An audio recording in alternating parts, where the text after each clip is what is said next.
各位与会贵宾、现场的观众朋友，欢迎莅临2018年唐奖第3届颁奖典礼。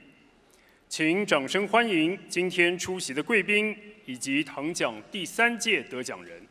Distinguished guests, ladies and gentlemen, welcome to the 2018 Tang Prize Award Ceremony. Now, please join me in welcoming all of the distinguished guests and also the 2018 Tang Prize laureates. 牛津大学英国法教授保罗·克雷格 Professor of English Law, University of Oxford, Paul Craig.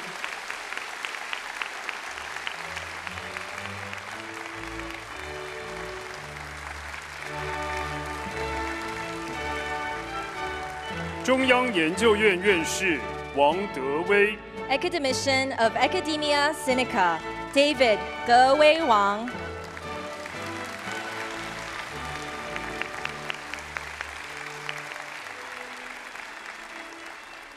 中央研究院院士龚行健 Academician of Academia Sinica, 龚行健。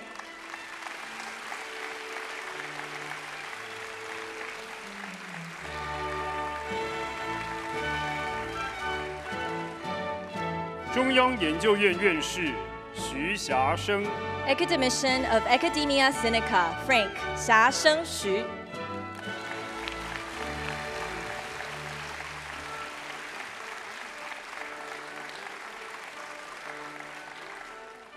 唐奖第1届法治奖得奖人奥比萨克斯大法官2014 Tang Prize laureate in Rule of Law, Justice Albie Sachs.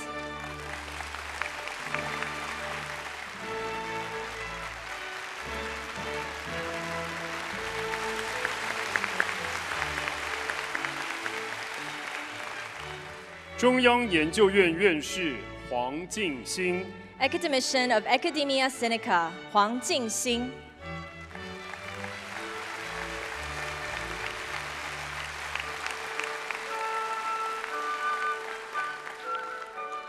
唐奖第1届生技医药奖得奖人本树佑2014 Tang Prize laureate in Biopharmaceutical Science, Tatsuku Honjo.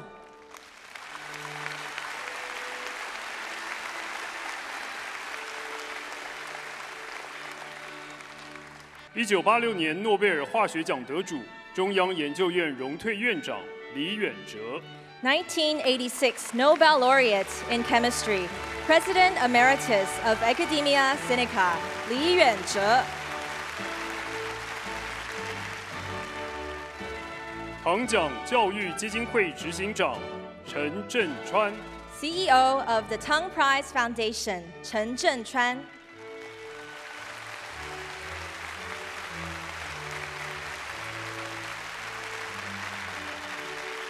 俄罗斯工程院院长鲍里斯·古塞夫 President of Russian Academy of Engineering, Boris V. Gusev.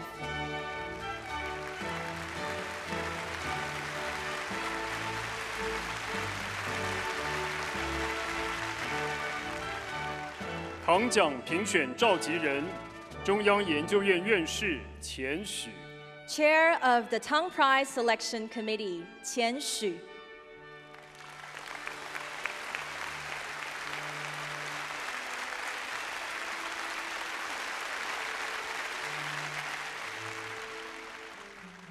唐奖教育基金会创办人尹衍良博士 Founder of the Tang Prize Foundation, Dr. Samuel Ying.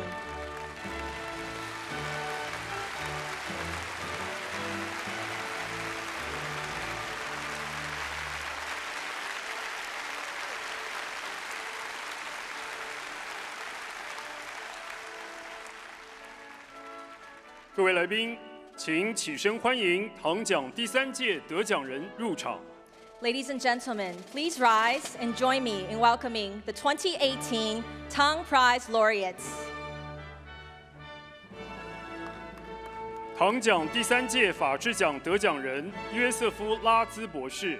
2018 Tang Prize laureate in Rule of Law, Dr. Joseph Raz.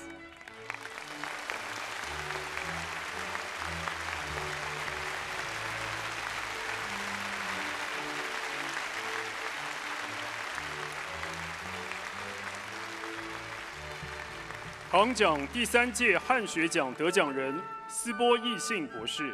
2018 Tang Prize Laureate in Sinology, Dr. Yoshinobu Shiba.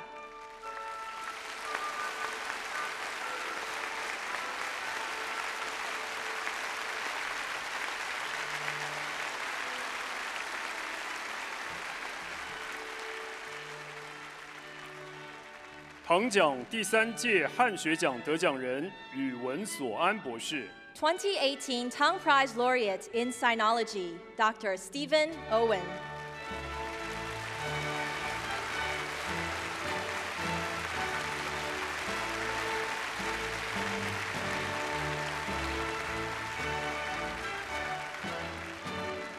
唐奖第三届生技医药奖得奖人约翰曼德森代表人杰夫曼德森先生。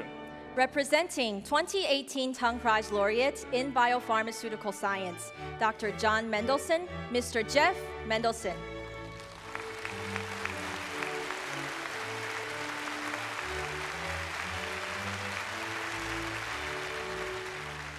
唐奖第三届生技医药奖得奖人布莱恩·德鲁克尔博士。 2018 Tang Prize Laureate in Biopharmaceutical Science, Dr. Brian J. Drucker.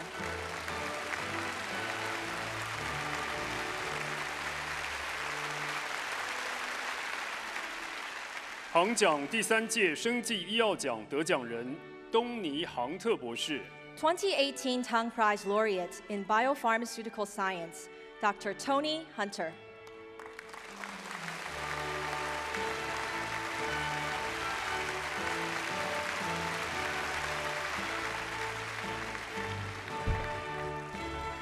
唐奖第三届永续发展奖得奖人詹姆士·汉森博士。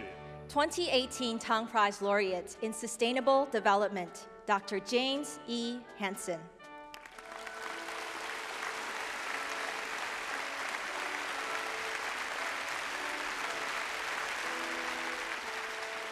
唐奖第三届永续发展奖得奖人维拉布哈德兰·拉马纳森博士。 2018 Tang Prize Laureate in Sustainable Development, Dr. Virabhadran Ramanathan.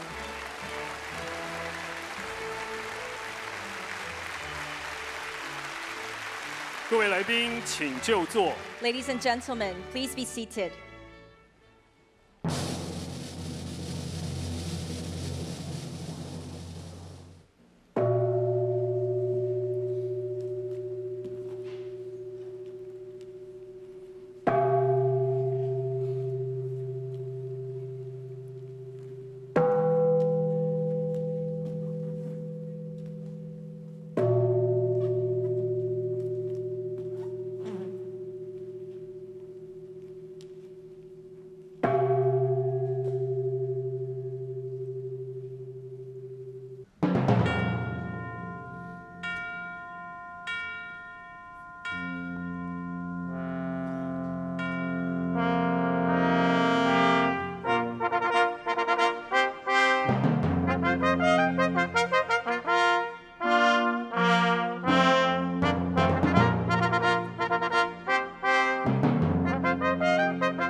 谢谢长荣交响乐团以及指挥葛诺舒马富斯。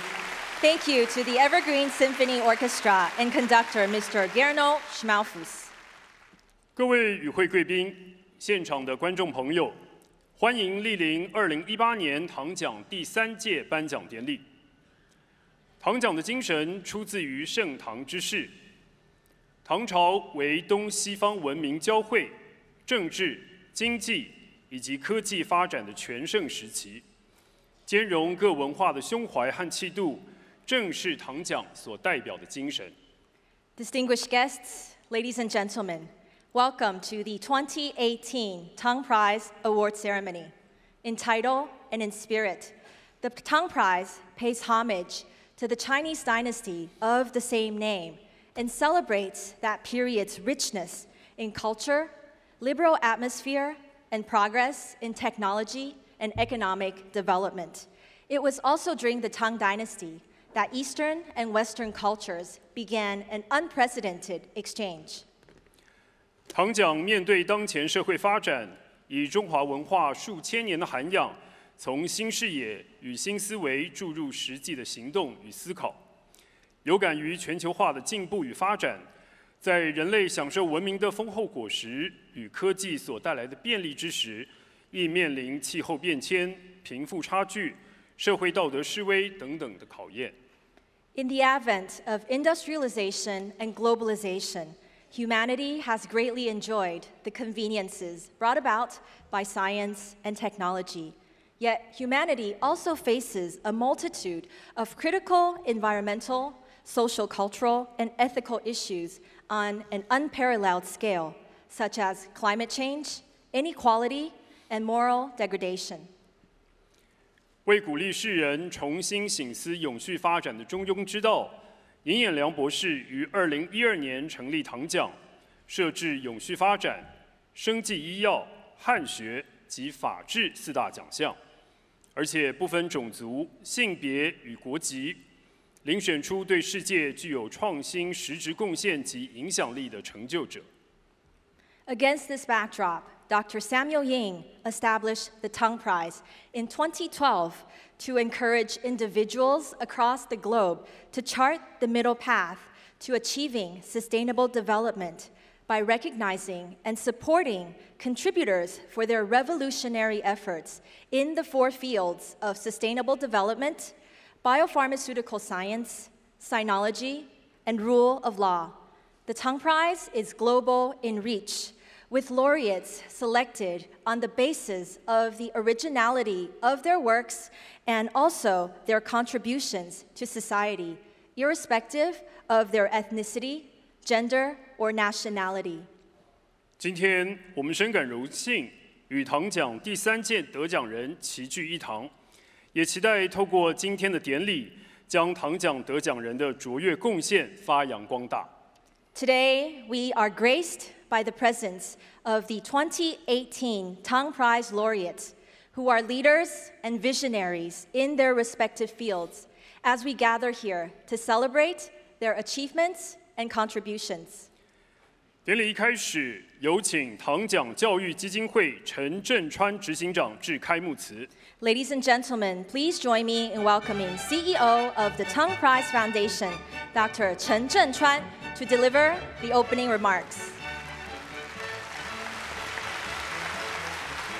Our honored Tang Prize laureates, former Vice President of United States of America, Dan Quayle, Selection Committee Chair, Dr. Chen Xun, Tang Prize founder, Dr. Samuel Ying, and distinguished guests, good afternoon. On behalf of the Tang Prize Foundation and its founder, Dr. Ying, I welcome you all to attending this awarding ceremony. Originating in the fertile traditions of Eastern thought, the Tang Prize was founded by Dr. Ying in December 2012, 6 years ago. The Tang Prize incorporates the 4 fields deemed most relevant to humanity's survival through the 21st century. Sustainable development examines the relation between human beings and the environment. biopharmaceutical science is concerned with the issues of human disease and human health.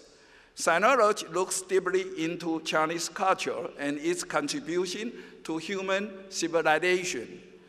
And the rule of law maintains social relations in pursuit of justice and the common good. We are not an old prize, though we are founded out of an old culture. In creating a theme for the 2018 TEM Prize, we were inspired by the ideas of the past and our hope for the future. Sparkling the Future, this year's theme, looks back to a line from the Great Learning, a classical text of Chinese thought. The line, 止于至善, says that one must continually push one's body and mind towards the goal of perfection. Only then can the highest virtue be attained, and the highest good be done. Only then can both the individual and the society prosper. This concept reflects the intention of the TEM Prize, contribution to humanity. I would like to express our thanks to Dr. Chen Xun, academicians of Academia Sinica, and professor at the University of California, San Diego, who has graciously accepted our invitation to act as the chairman of the selection committee. The TEM Prize Selection Committee is composed of 4 separate committees, 1 per each award category. These committees invite respected scholars and institutions from around the world to submit nominees. Out of the many nominees this year, candidates with the most original and impactful contributions were chosen. 8 laureates will be awarded this year. Today, they are gathered here in this hall, and we will soon bestow on them this honor for their contributions that make the world a better place. We are now in the midst of a full week of events, including the President Award ceremony, a banquet, a reception, and a concert. We have also arranged a series of lectures and forums throughout the island of Taiwan to reach both the professional and general public. And a TEM Prize exhibition just recently opened at the Chiang Kai-shek Memorial Hall, where visitors can more directly experience the scientific and the scholarly work of the laureates. We hope, through these diverse events, to inspire young people at all levels of education to follow their dream, because dreams lead to great contributions. Lastly, on behalf of the foundation and its founder, Dr. Yin, I thank our selection committee and all of those who have assisted us over the past years. Thank you for all being the driving force behind the development of the prize. And a special thanks to the former US Vice President, Dan Quayle, for joining us here today. I wish you your health and happiness. Thank you. 谢谢陈执行长致辞，请回座。Thank you, Dr. Chen. Please be seated. 唐奖的提名以及评选的重责大任由唐奖评选委员负责，以提名者的原创性、影响力以及对社会的贡献作为遴选标准。我们有请唐奖评选召集人、中央研究院院士钱许致辞。 Tang Prize nomination and laureate selection is conducted by the Tang Prize Selection Committee. Ladies and gentlemen, I now present to you Chair of the Tang Prize Selection Committee, Academician of Academia Sinica, Dr. Qian Xu. Thank you, Dr. Chen. Tang Prize founder, Dr. Samuel Yin, the honored Tang Prize laureates, distinguished guests, ladies and gentlemen, it is indeed a great pleasure and honor for me to speak at this auspicious occasion of the 2018 Tang Prize ceremony. The Tang Prize was established by Dr. Yin in 2012 as an international award to recognize and encourage innovative research in selected fields, with the hope that the prize will contribute towards the creation of another golden age for humankind, similar to that of the Tang Dynasty more than a millennium ago. The Tang Prize had a marvelous inauguration in 2014, followed by another tremendous success in 2016.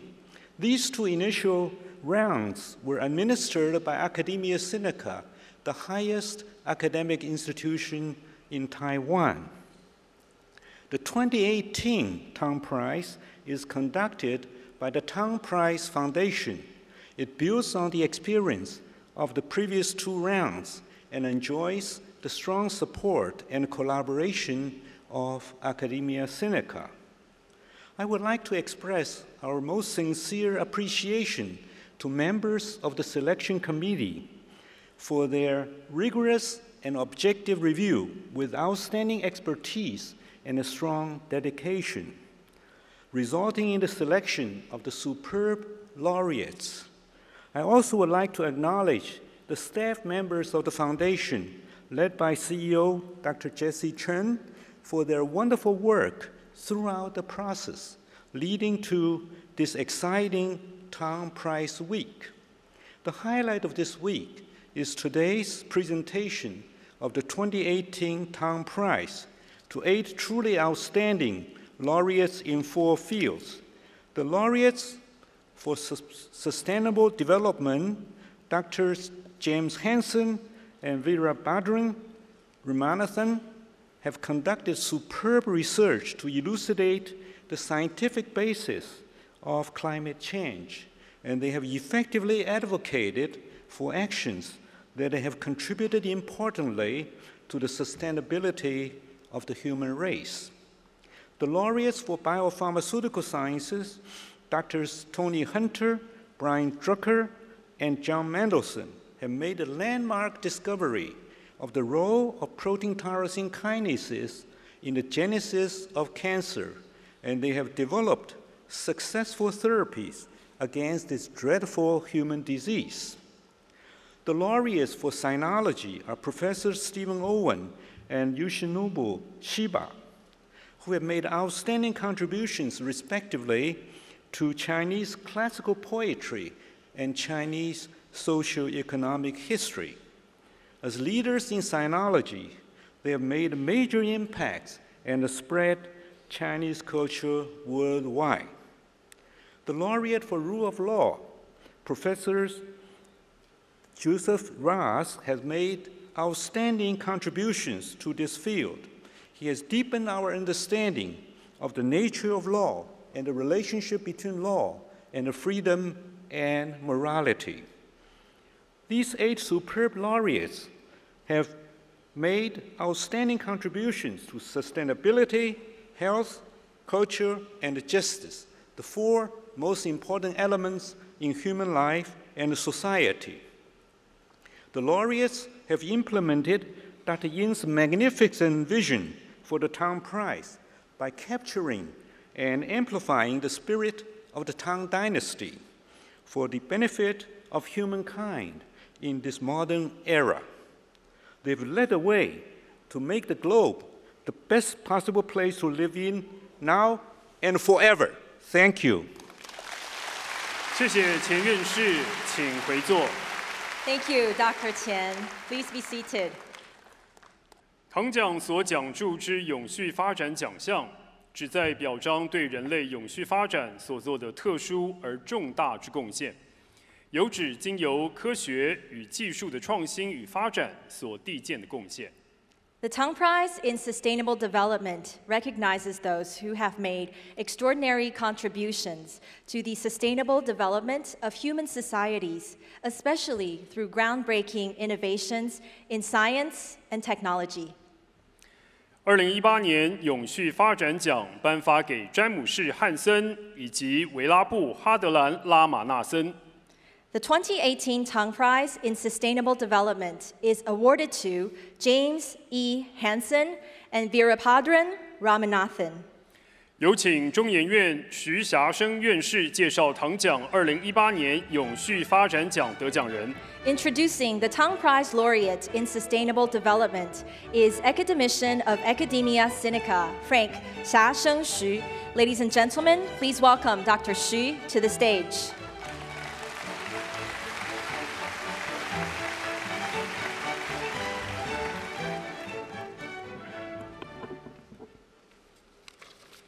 Good afternoon, ladies and gentlemen. My name is Frank Xu, and it is my great honor to introduce the two laureates of the 2018 Tang Prize in Sustainable Development, Professor J.E. Hansen and Professor V. Ramanathan. The citations read, James E. Hansen for sounding the alarm on climate change, elucidating the physics of climate forcings and feedbacks, quantifying the dangers of global warming, and tirelessly advocating meaningful action and solutions. Virabhadran Ramanathan for making seminal contributions to our fundamental understanding of climate change and impacts of air pollution, and taking direct action to advocate and facilitate effective mitigation strategies. Thus, our two laureates are being honored not only for helping to establish climate change as a rigorous field of scientific endeavor, but also for taking action to advocate meaningful mitigation strategies. They have lent their scientific acumen to define the horizons of the problem before us, to set the targets that we must reach to solve the problem, and to map out the strategies from getting where we are to where we want to be. Both laureates are realists in their recognition that the solutions require not only technological innovation, but also political and social action. For example, Hansen has joined a lawsuit brought by 21 youngsters against the US government's endangerment of the futures of their generation and their descendants by inaction on climate change. On July 20th of this year, the US Supreme Court denied the federal government's request to halt the climate lawsuit. So the chances are good this case will go before the US Supreme Court. In California, Ramanathan recently started a coalition for climate change solutions that has the support of Governor Jerry Brown. In India and Kenya, Ramanathan led Project Surya, which reduces the emission of soot particles from cooking with biomass-based fuels. These are individual actions that cumulatively have an enormous impact on the health and lives of current and future generations of humans around the world. For their science and for their humanity, Hansen and Ramanathan are truly deserving winners of the 2018 Tang Prize in Sustainable Development. Thank you. 谢谢徐院士，请回座。 Thank you, Dr. Xu. Please be seated. 接下来，请观赏唐奖永续发展奖2位得奖人的介绍短片。 Ladies and gentlemen, now a video about the Tang Prize laureates in Sustainable Development.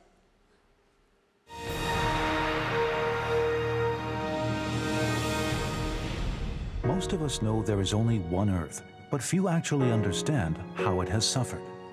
Dr. James Hansen is considered a pioneer in climate change science.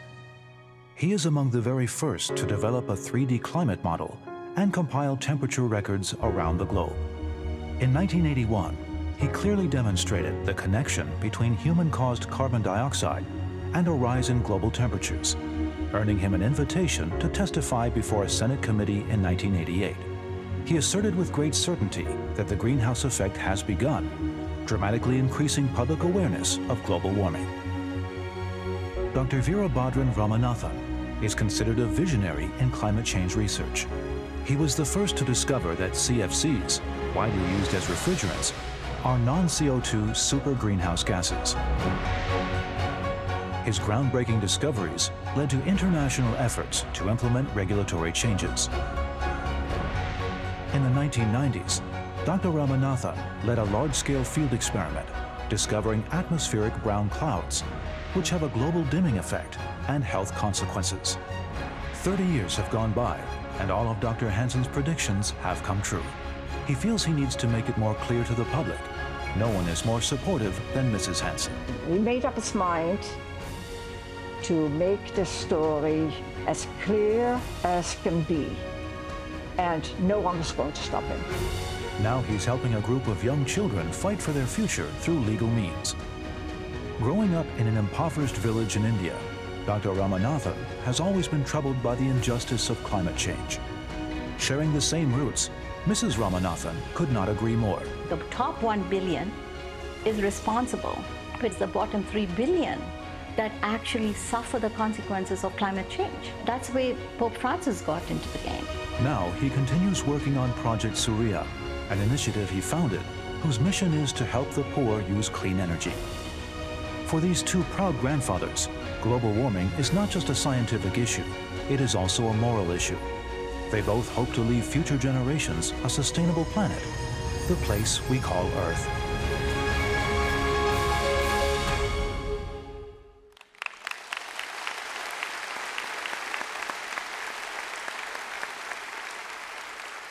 接下来颁发唐奖永续发展奖，恭请颁奖人1986年诺贝尔化学奖得主、中央研究院荣退院长李远哲就位。I'd now like to invite 1986 Nobel laureate in chemistry, President Emeritus of Academia Sinica, Dr. Li Yuanzhe, to step forward to present the Tang Prize in Sustainable Development. 请詹姆士·汉森博士以及维拉布·哈德兰·拉马纳森博士就位。Dr. James E. Hansen and Dr. Virabhadran Ramanathan, may I now ask you to step forward to receive the prize from the hands of Dr. Li.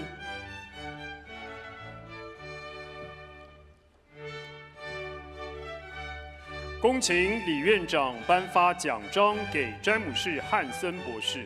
Dr. Li, please present the Tang Prize Medal to Dr. James E. Hansen.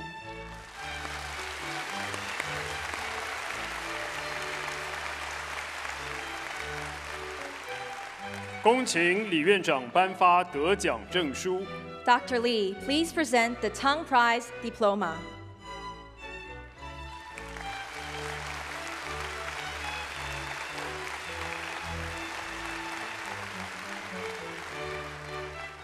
恭请李院长颁发奖章给维拉布·哈德兰·拉马纳森博士。Dr. Li, please present the Tang Prize Medal to Dr.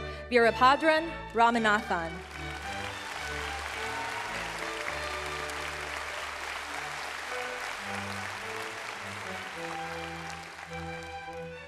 恭请李院长颁发得奖证书。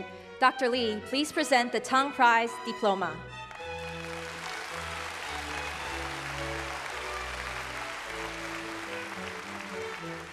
请颁奖人及2位得奖人共同合影。We would like to invite the award presenter and the 2 laureates for a group photograph.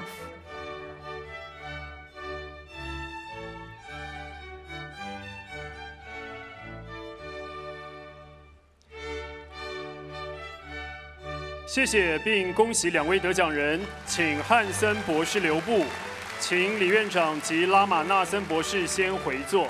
Thank you and congratulations. Dr. Hansen, please remain on stage. Dr. Li and Dr. Ramanathan, please be seated. 有请詹姆士·汉森博士致辞。Now we would like to invite Dr. James E. Hansen to deliver his remarks.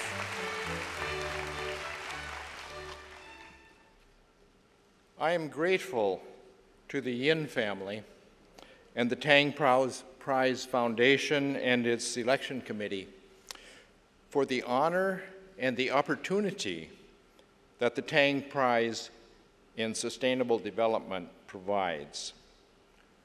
I must use this opportunity to help the public, especially young people, understand the situation they face with global energy and the effect of energy use on global climate and public health. Fossil fuels, coal, oil, and gas, provide great benefits to humanity. 1 liter of petrol can provide work equivalent to 100 hours of manual labor. Energy from fossil fuels has raised the standard of living of most people in the world. Burning of fossil fuels also has side effects, as it releases carbon dioxide gas, which is changing our climate, and air pollution, which damages human health and shortens lives. Climate change is a unique threat because of its delayed response and tipping points. We are dangerously close to leaving young people climate change proceeding out of their control.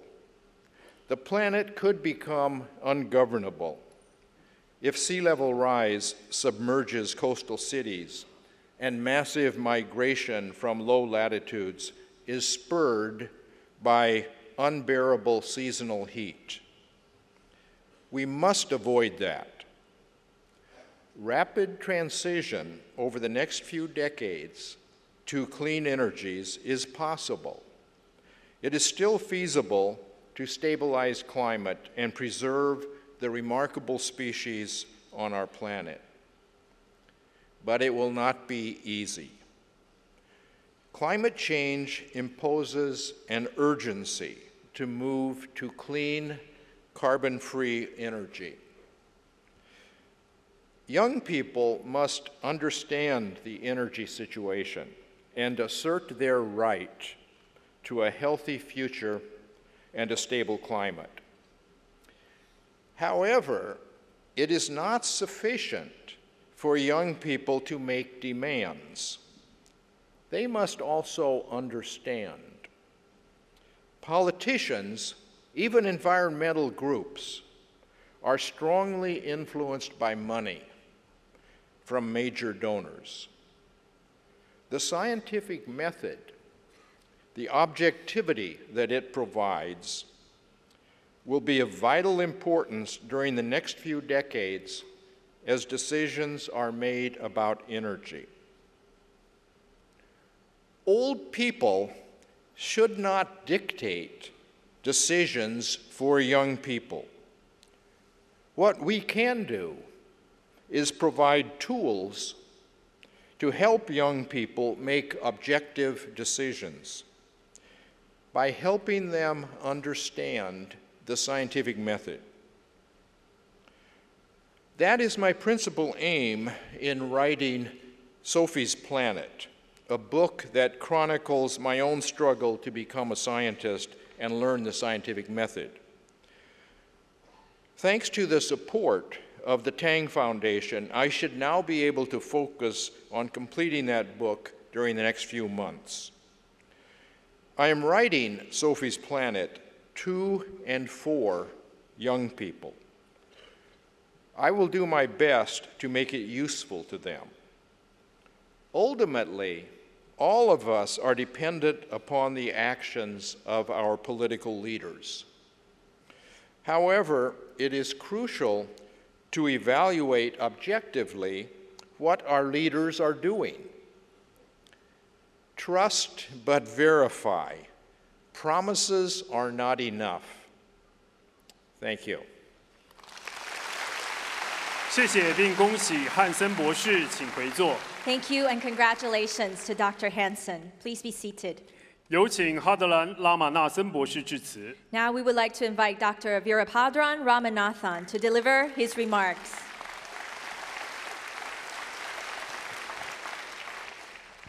What a great honor it is for me to receive this prize from Professor Li Yanze we worked together at the Vatican Academy of Science, and I've come to admire him tremendously. It also fills me with great joy to see this great nation of Taiwan and its leaders from industry, academia, and civil society give so much respect for science and celebrate scientific achievements in this magnanimous way. Just thank you. And also, it's a special honor for me to get this award given by a nation, Asia, the continent in which I was born.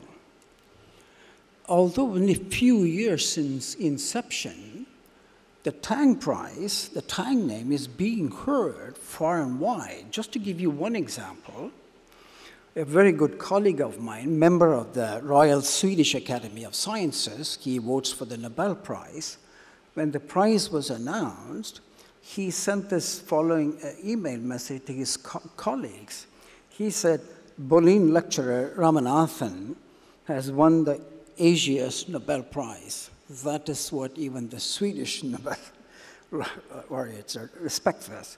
I'm very, very grateful to Dr. Samuel Yin, the Tang Foundation, and its effusive and energetic CEO. And so with that, I just want to give you a little bit of background of my life. Coming to this great city of Taipei is a long journey for me from my own small town in South Asia. My journey, which started there in 1944, brought me to New York in 1970. I went to the United States for only one single purpose: to enjoy the good life of Americans. But however, many singular events found myself working in the physics of the greenhouse effect. One of the most important singular events for me was marrying my wife, Giri. And just to tell you how much impact she has had in my life, I wouldn't be standing here without her help.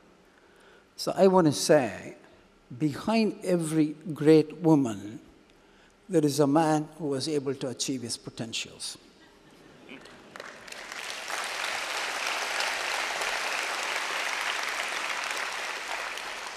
The blessings I most cherish with my wife are our 3 children and their impressive life partners, and 4 grandchildren, all of whom are here.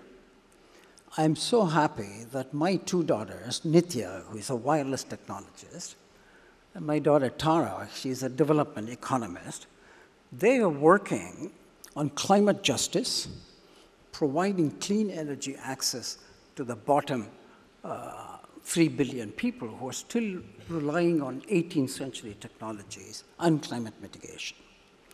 My daughter-in-law, Jyoti, who's a neuroscientist, she has started a major effort, which could become major, in understanding the health impacts of climate change with a focus on mental health.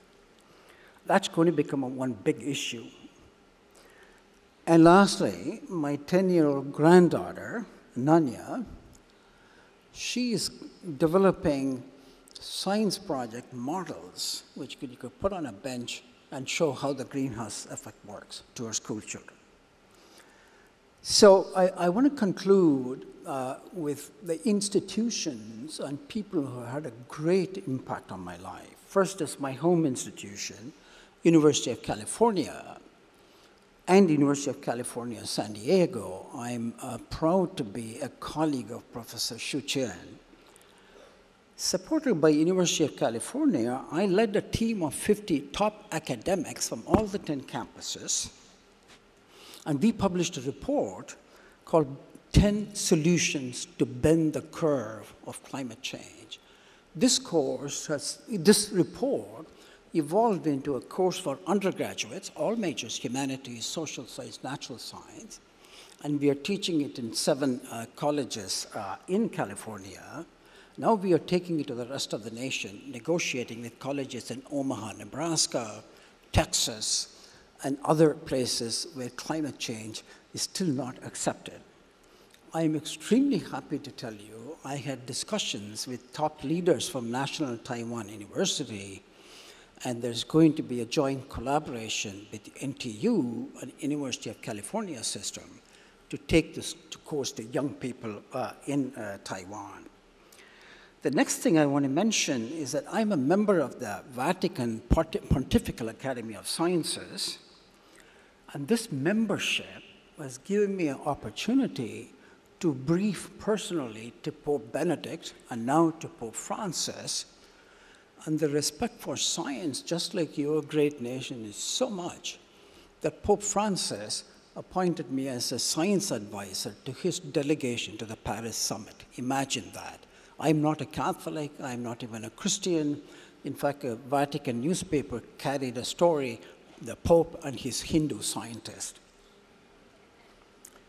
Likewise, I discussed with our Governor Jerry Brown. He is an amazing human being. He has such a respect for science that he has implemented in California since last 4 years what myself and my colleagues have advised him how to bring down our emissions. Lastly, I am infinitely grateful to the United Nations Environment. Its then head of the UN Environment, Klaus Topfer, formed this Atmospheric Brown Clouds Project to research on air pollution, how it spreads and how it impacts climate. That ABC, or Atmospheric Brown, has membership from China, leading institutions, China, Korea, Japan, India, many European nations. That project is still going on. That United Nations Environment, based on the results from our Atmospheric Brown Clouds Project and others, have started a coalition called Climate and Clean Air Coalition. In part, Hillary Clinton, Secretary of State, helped this. Now there are 67 nations working hard to bring down what we call super pollutants like methane, hydrofluorocarbons, ozone, and black carbon. The thing about that is if the entire world joins that coalition, brings down these super pollutants, there is a likely, at least 50% probability, we can cut down the rate of warming by half. I'm going to talk about this science tomorrow in the lecture.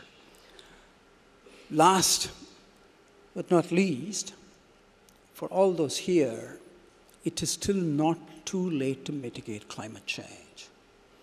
We have already committed to what I think is potentially dangerous climate change, but we can avoid the worst consequences by acting now. First, of course, this prize is for sustainable development. So I want to conclude with what I think was just such an insightful statement on sustainability. This was made 3,000 years ago in the Sanskrit Vedic literature. So let me conclude with that. O Mother Earth, mountain-breasted, ocean-girdled, forgive me for trampling on you. Thank you. 谢谢并恭喜拉玛纳森博士，请回座。Thank you and congratulations to Dr. Ramanathan. Please be seated. 唐奖所讲述之生技医药领域，表彰具原创性之生物医学及药物研发之科学研究，对于重要疾病之预防、诊断及治疗有明确之影响。以生技医药解决人类疾病的问题，有助于人类健康之增进。The Tang Prize in Biopharmaceutical Science recognizes original biopharmaceutical or biomedical research that has led to significant advances towards preventing, diagnosing, and/or treating major human diseases to improve human health. 2018唐奖生技医药奖颁给东尼·杭特、布莱恩·德鲁克尔以及约翰·曼德森。The 2018 Tang Prize in Biopharmaceutical Science is awarded to Tony Hunter, Brian J. Drucker, and John Mendelsohn. 有请中央研究院龚行健院士介绍2018唐奖生技医药奖的3位得奖人。Introducing the Tang Prize laureates in biopharmaceutical science is academician of Academia Sinica, Dr. Gong Xingjian. Ladies and gentlemen, please welcome Dr. Gong.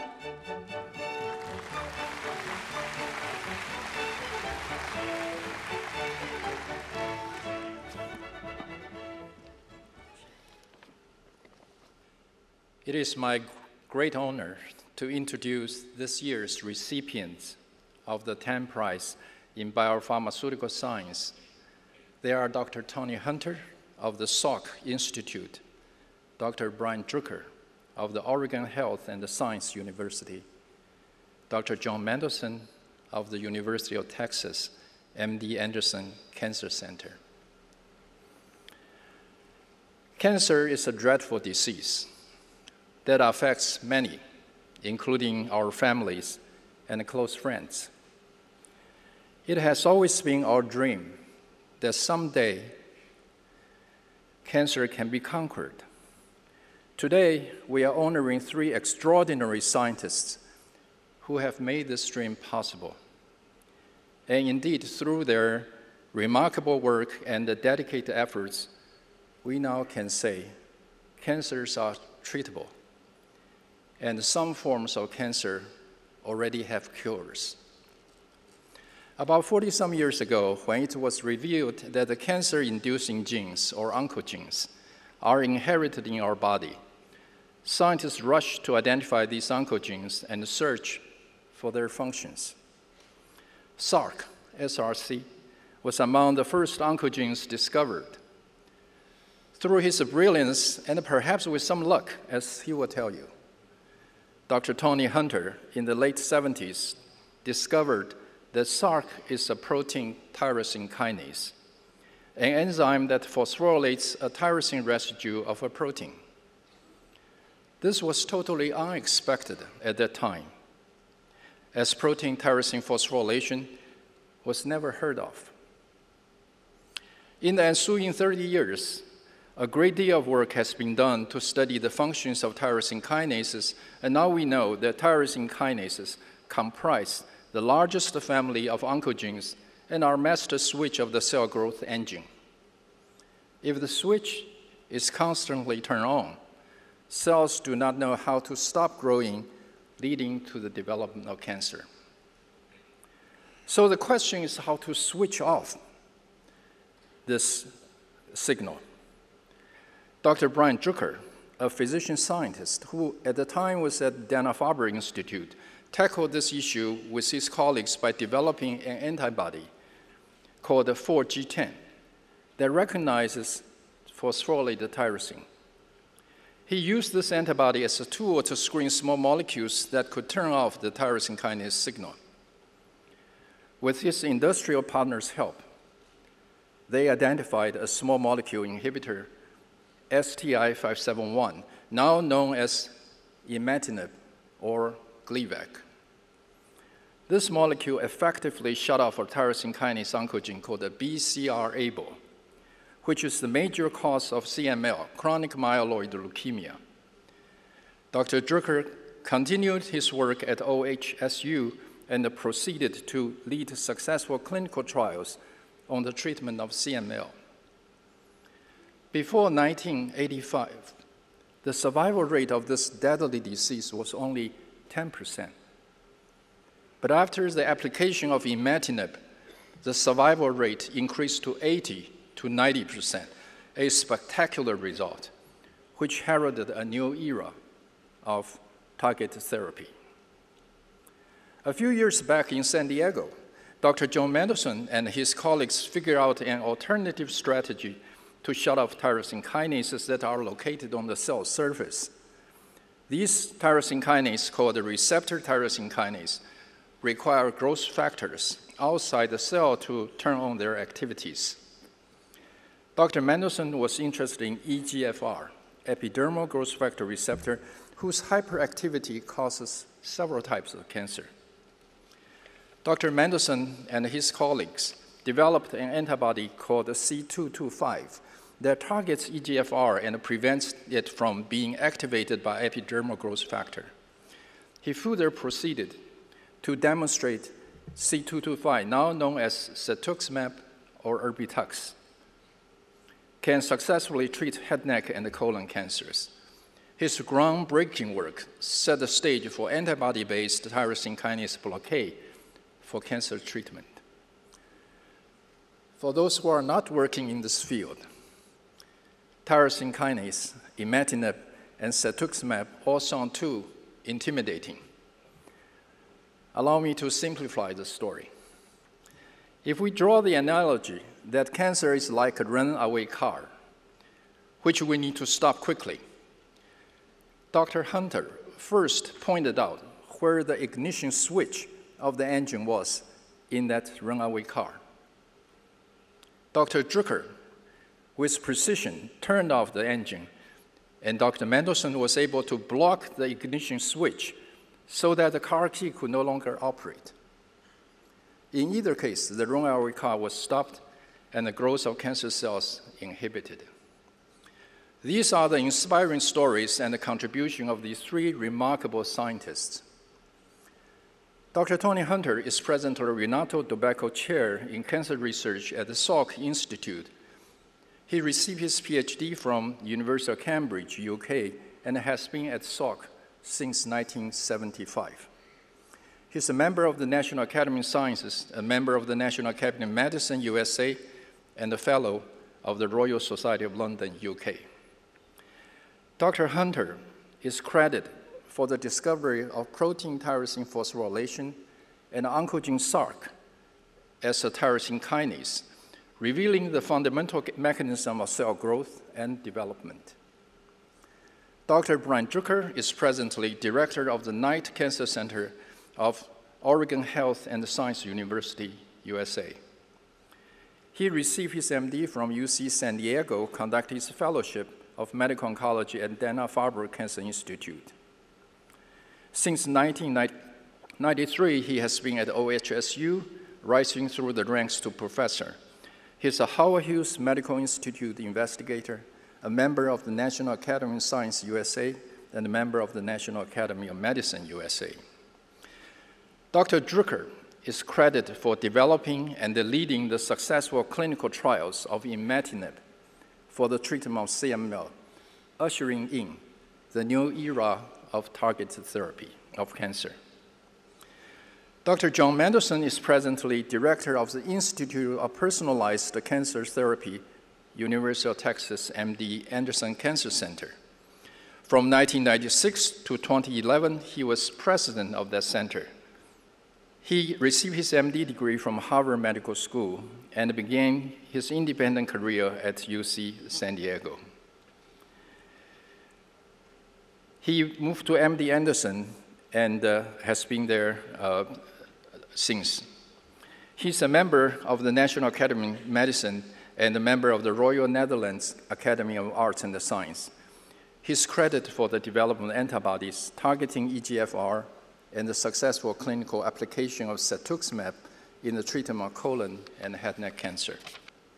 The work by these three remarkable scientists represents one of the most impactful discoveries in cancer research, which revolutionized our understanding of the oncogenic process and forever changed our outlook for cancer treatment.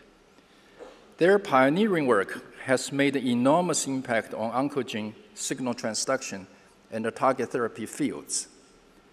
Their stories also provide a shining example of how innovative and brilliant basic science can lead to successful biopharmaceutical and clinical application with great benefits to mankind. That is the true spirit of the Time Prize in Biopharmaceutical Science. For these breakthrough accomplishments, we congratulate Dr. Tony Hunter, Dr. Brian Drucker, and Dr. John Mendelsohn. Thank you. 谢谢龚院士，请回座。 Thank you, Dr. Gong. Please be seated. 接下来，请看唐奖生技医药奖3位得奖人的介绍短片。Ladies and gentlemen, now a video about the 2018 Tang Prize laureates in biopharmaceutical science.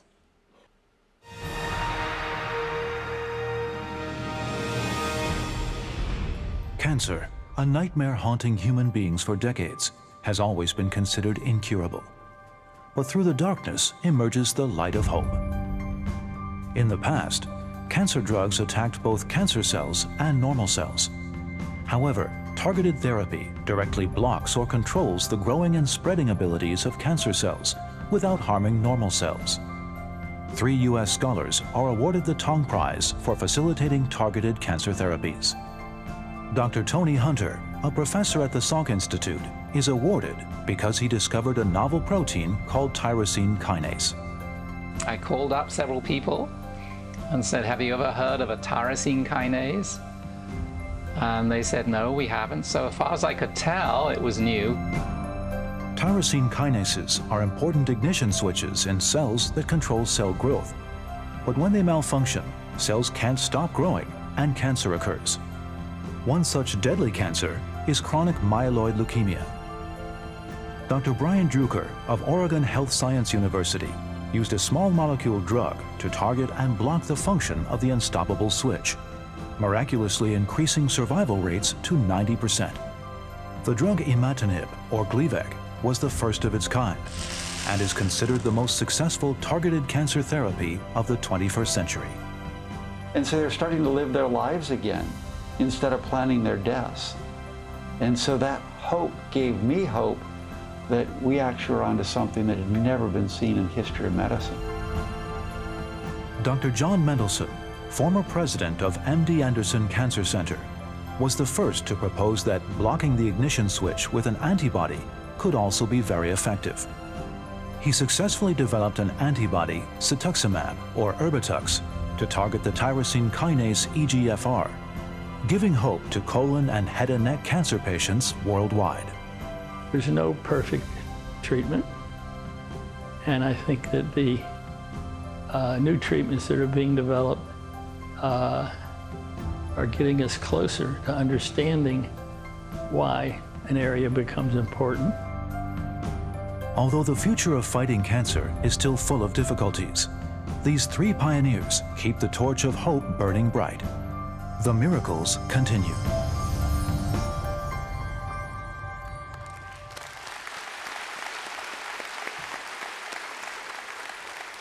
恭请唐奖第1届生技医药奖得主本树佑教授就位，颁发唐奖生技医药奖。I'd now like to invite 2014 Tang Prize laureate in biopharmaceutical science, Professor Tatsuku Honjo, to step forward to present the Tang Prize in biopharmaceutical science.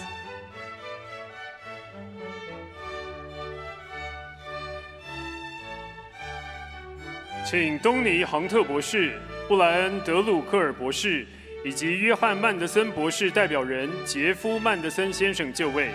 Dr. Tony Hunter, Dr. Brian J. Drucker, and Mr. Jeff Mendelsohn, may I ask you now to step forward to receive the prize from the hands of Professor Tatsuku Honjo.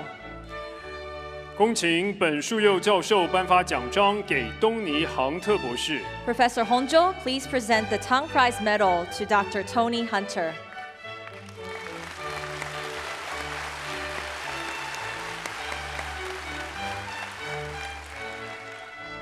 恭请本树佑教授颁发得奖证书。Professor Honjo, please present the Tang Prize diploma.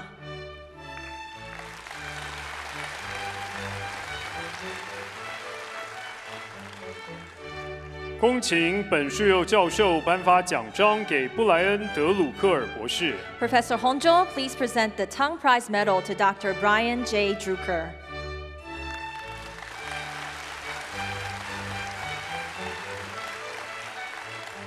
恭请本树佑教授颁发得奖证书。Professor Honjo, please present the Tang Prize diploma.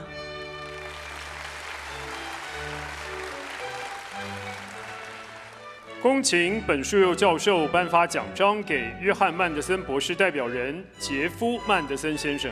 Professor Honjo, please present the Tang Prize medal to Mr. Jeff Mendelsohn, who will accept the prize on behalf of Dr. John Mendelsohn.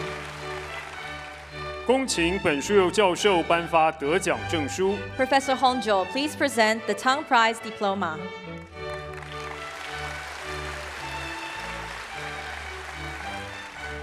请颁奖人以及3位得奖人共同合影。We'd like to invite the 4 guests on stage for a group photograph. .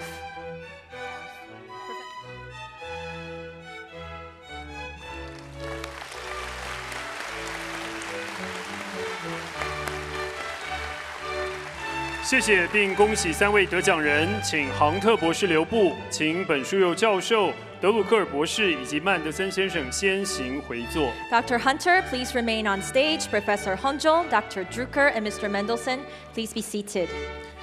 有请东尼·杭特博士致辞。We would now like to invite Dr. Tony Hunter to deliver his remarks.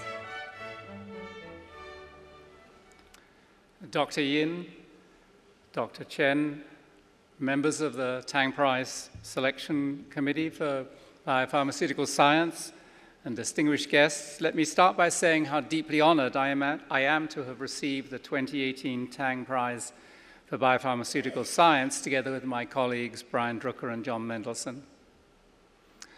My own science odyssey started in public school in England, where I was lucky enough to have a biology teacher who was deeply interested in biochemistry.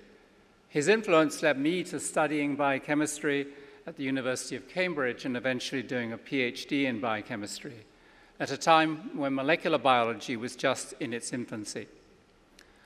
I must admit, I didn't start out with a burning desire to cure cancer, but for personal reasons, I moved to the Salk Institute in La Jolla, California, to do postdoctoral studies on polyomavirus, a small DNA tumor virus that causes cancer in rodents and transforms cells in culture into cancer cells. By studying how this simple virus with only 6 genes causes cancer, we hope to gain a deeper understanding of human cancer. Once at the Salk Institute, I set out to find the polyoma protein that turns normal cells into cancer cells. Like many scientific discoveries, there was an element of serendipity in the way I stumbled on tyrosine phosphorylation in 1979. At the time, we just identified the polyoma protein that initiates tumors, but had no clue how it did so. However, a second tumor virus, Rous sarcoma virus, had just been found to transform cells by making an enzyme called a kinase that attaches phosphate to proteins, and this led me to check if the polyoma protein had a similar kinase activity. To our delight, we found that it did. Next came the routine test of whether our enzyme attached phosphate to serine or threonine, which at the time were the only amino acids in proteins known to accept phosphate. This meant breaking up the protein into single amino acids and separating them on a cellulose-coated plate by applying an electric current. The night I did the first experiment, it was late, and I was too lazy to make up a fresh lot of the necessary buffer solution and reused an old one. To my amazement, a new phosphorylated amino acid was revealed, which wouldn't have happened if I had used fresh buffer. Sometimes there's a virtue in being lazy. I didn't know what this new phosphorylated amino acid was, but here my biochemical training came in useful, and I remembered that tyrosine, like serine and threonine, had a hydroxyl group to which phosphate could be attached. My guess was right. The mystery compound proved to be phosphotyrosine, and a new type of protein kinase was born. The discovery of tyrosine phosphorylation was totally unexpected, but the scientific community quickly accepted this new idea. Indeed, by the end of 1980, we knew of 4 tumor viruses that make use of tyrosine kinases to cause cancer, and that normal cells use tyrosine phosphorylation as a switch to turn on proliferation in response to growth signals. In other words, tumor viruses have found a way to exploit normal cellular machinery to cause cancer. Quickly, human oncoproteins with tyrosine kinase activity were found, and this prompted scientists, first in academia and then in pharma to develop inhibitors of oncogenic tyrosine kinases. The first success was Gleevec, as you've heard, a small molecule inhibitor of the overactive BCR-ABL tyrosine kinase that causes chronic myeloid leukemia. Gleevec was approved in 2001 with Brian Drucker playing the key role. Over the past 15 years, Gleevec pills have been a lifesaver for thousands of CML patients, turning their leukemia into a chronic disease. To date, 32 tyrosine kinase inhibitor drugs have been approved for cancer therapy, with many more in clinical trials. A remarkable success story. Let me finish by thanking all of the people who helped me and mentored me both in life and in science. First, my wife Jenny in the audience, and our two sons, Sean, who is now a graduate student in cancer biology at Stanford, and our younger son, James, for supporting me and putting up with my long hours in the lab and my many absences from home to attend meetings and advisory committees. And then particularly Alan Munro and Walter Eckhart, who between them influenced me to become a cancer biologist. Alan, who served as my surrogate graduate advisor and has suggested that I come to the Salk Institute as a postdoc, and Walter, who took me in sight unseen as a postdoc and then gave me my first job. In addition, I'm indebted to my many scientific colleagues at the Salk, who all played key roles in my early independent career and the discovery of phosphatyrosine. It seems like a long time since tyrosine phosphorylation was discovered 40 years ago, but an amazing amount has been learned since then about the importance of this process. And the payoff in understanding and treating human disease has been remarkable and gratifying. Thank you again for the tremendous honor of being a 2018 Tang Prize recipient.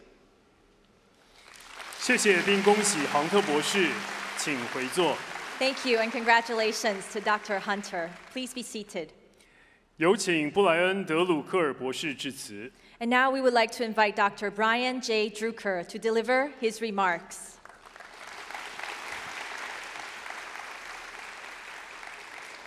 Thank you. I would also like to thank the Tang Prize Foundation and members of the selection committee for this prestigious honor.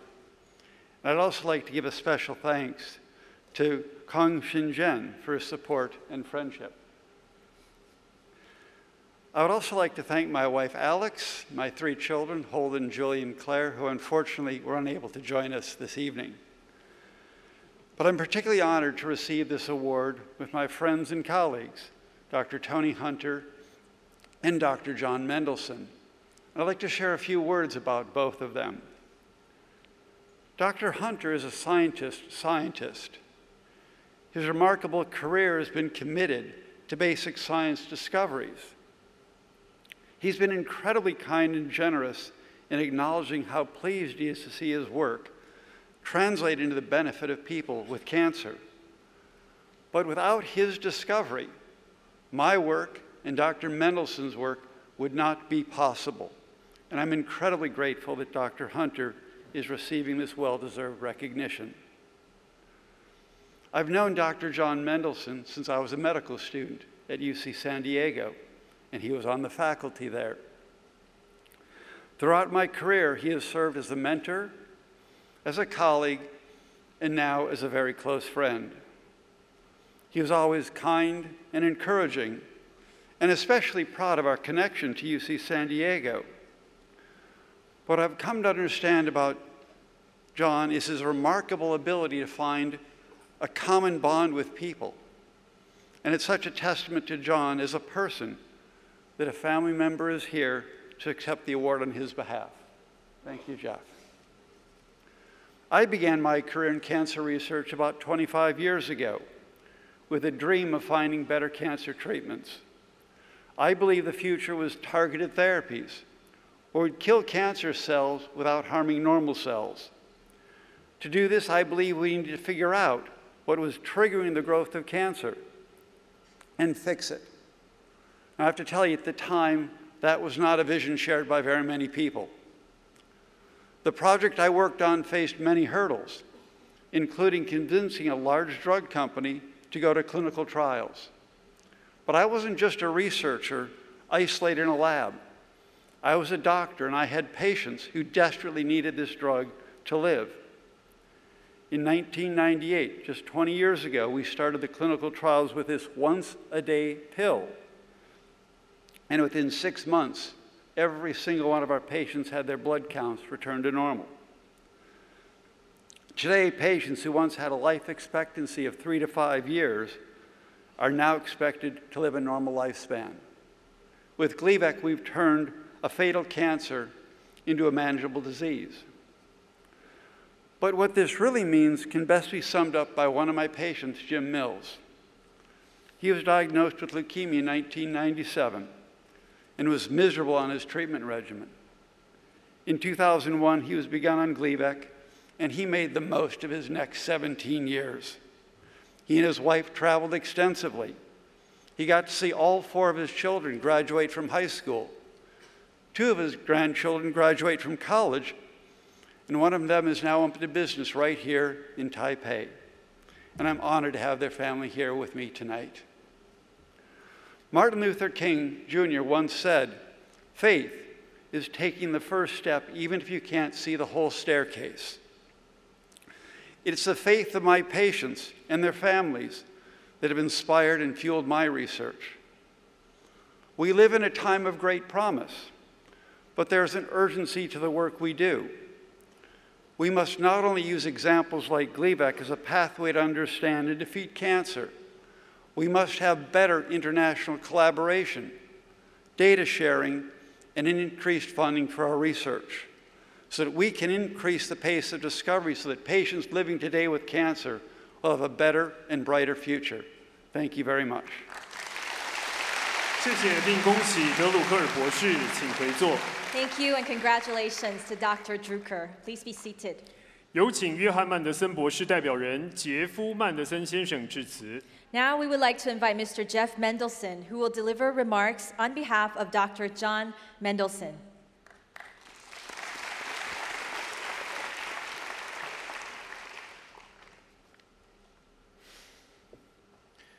I'm honored to receive the Tang Prize for Biopharmaceutical Science on behalf of my father, Dr. John Mendelson. He would have loved to be here. The spirit of the Tang Prize is deeply aligned with his values. He has a profound, curious mind, and he would have enjoyed conversations with all the laureates about law, Chinese culture and history and poetry, sustainable development and climate change, and of course, medicine and biopharmaceuticals with his dear friends and colleagues, Tony Hunter and Brian Drucker.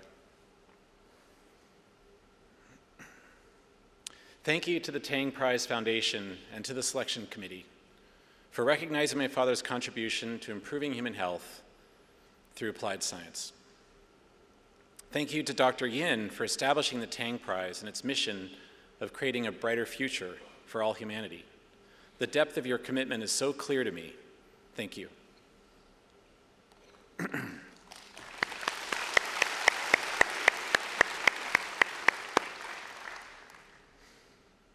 My father has lived an extraordinary life, and he is profoundly grateful to his mentors, collaborators, friends, and family.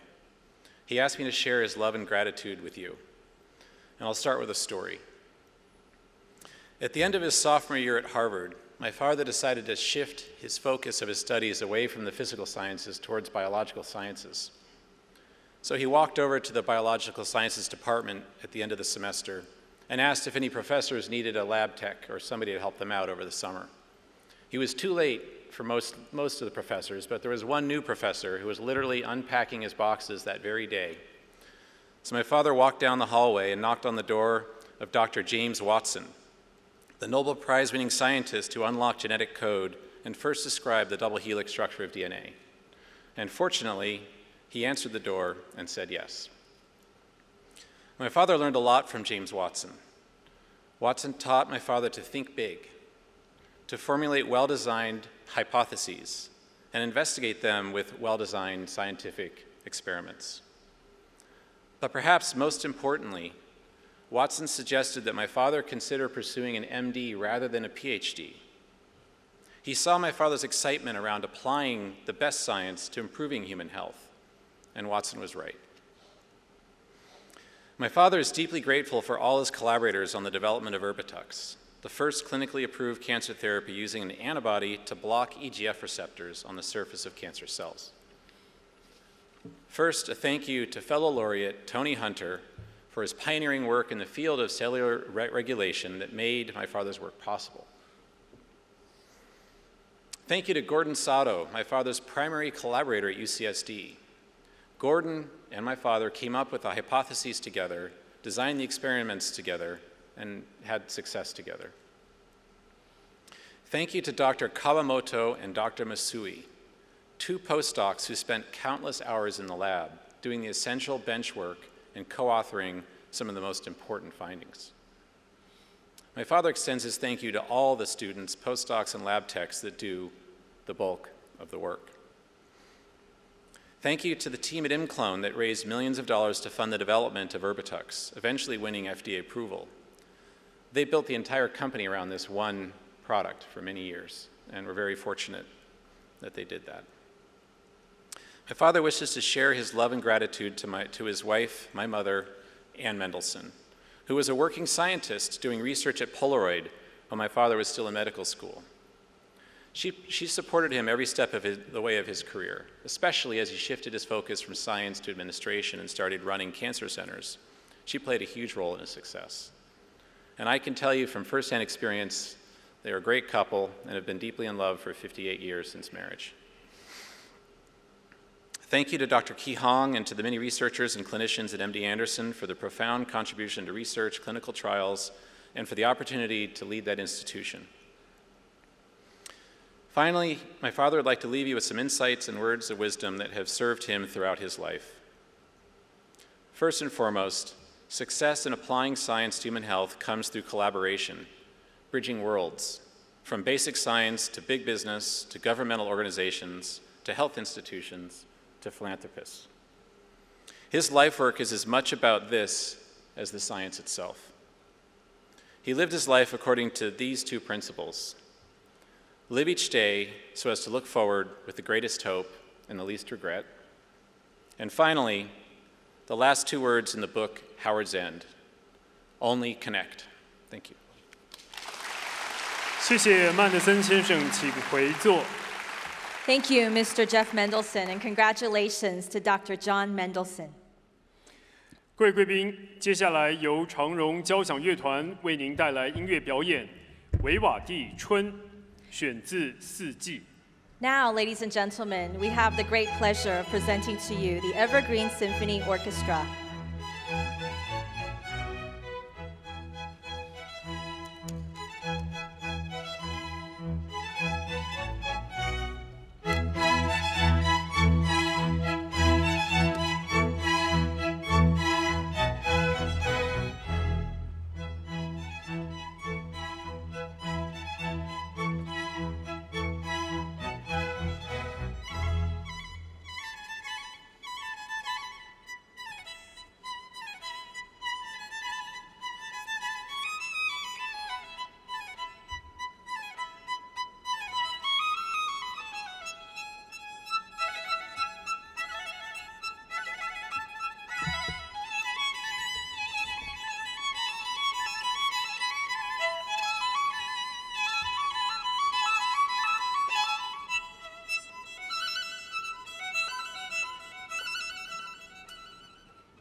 唐奖所讲述之汉学，亦指广义之汉学，包括研究中国及其相关之学术，如思想、历史、文字、语言、考古、哲学、宗教、经学、文学、艺术，不包含文学及艺术创作等领域。本奖旨在表彰汉学领域之成就，并彰显中华文化对人类文明发展之贡献。The Tang Prize in Sinology recognizes the study of sinology in its broadest sense, awarding research on China and its related fields, such as Chinese thought, history, philology, linguistics, archaeology, philosophy, religion, traditional canons, literature, and art. Honoring innovations in the field of sinology, the prize showcases Chinese culture in its contributions to the development of human civilization. 唐奖第3届汉学奖颁发给宇文所安以及斯波义信。The 2018 Tang Prize in Sinology is awarded to Stephen Owen and Yoshinobu Shiba. 有请中央研究院王德威院士介绍2018汉学奖得奖人。Introducing the Tang Prize laureates in Sinology is Academician of Academia Sinica, Dr. David De Wei Wang.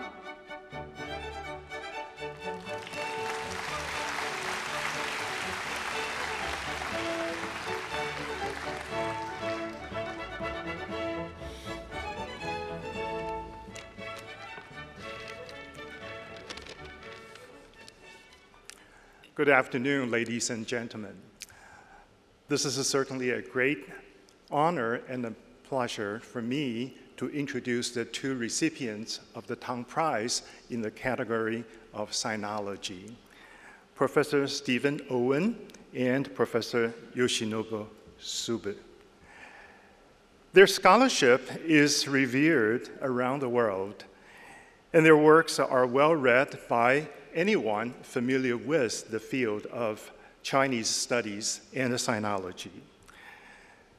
They played leading roles in transforming the paradigm of sinology over the past decades, and their impact transcends borders, disciplines, and the time periods. Indeed, the way they have engaged with their own respective specialties, for Professor Owen, classical Chinese literature. Professor Shiba, pre-modern Chinese economic and social history, certainly stand as the highest standard of excellence in their own field and in their own work. And they certainly will represent their intellectual legacies for the generations to come. Now, please allow me to introduce their individual contributions to the field of sinology. Professor Stephen Owen is the single most important scholar in pre-modern Chinese poetry and poetics. Although his specialty is Tang Dynasty poetry and poetics, his expertise has expanded to other areas, genres, and fields. And he is also an excellent translator of Chinese classics, particularly the complete works of Du Fu. To his work, he brings not only penetrating sinology, but also the breadth of comparative literature and theoretical framework.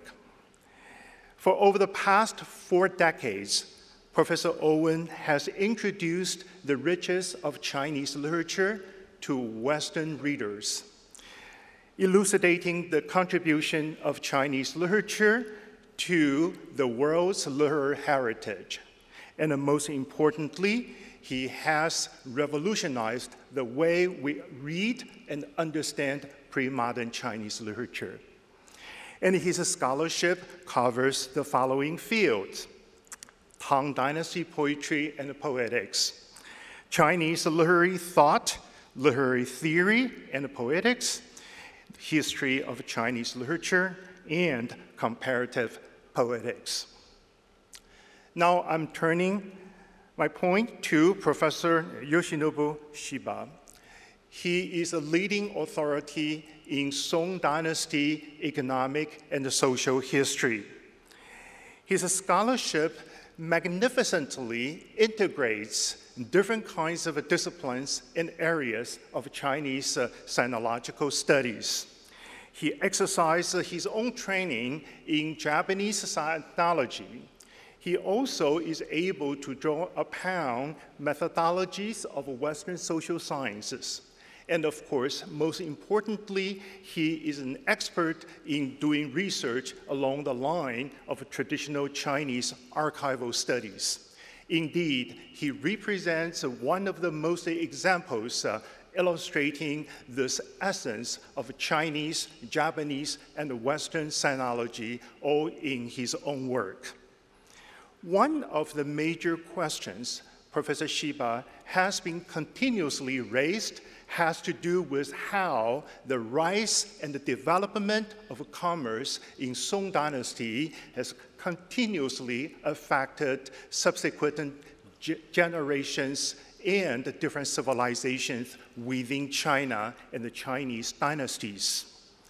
To this question, he has offered an answer which draws sources from various different fields, such as economy, regional social studies, transportation, trade, and business organizations, and above all, the process of urbanization.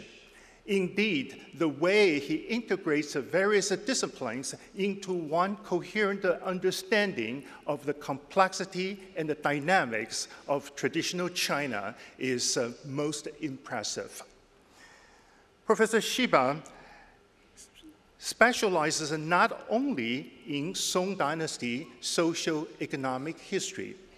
His scholarship also extends to other areas, such as integration of regional history and economic interactions within the everyday life, urban history of China, and above all, overseas Chinese studies.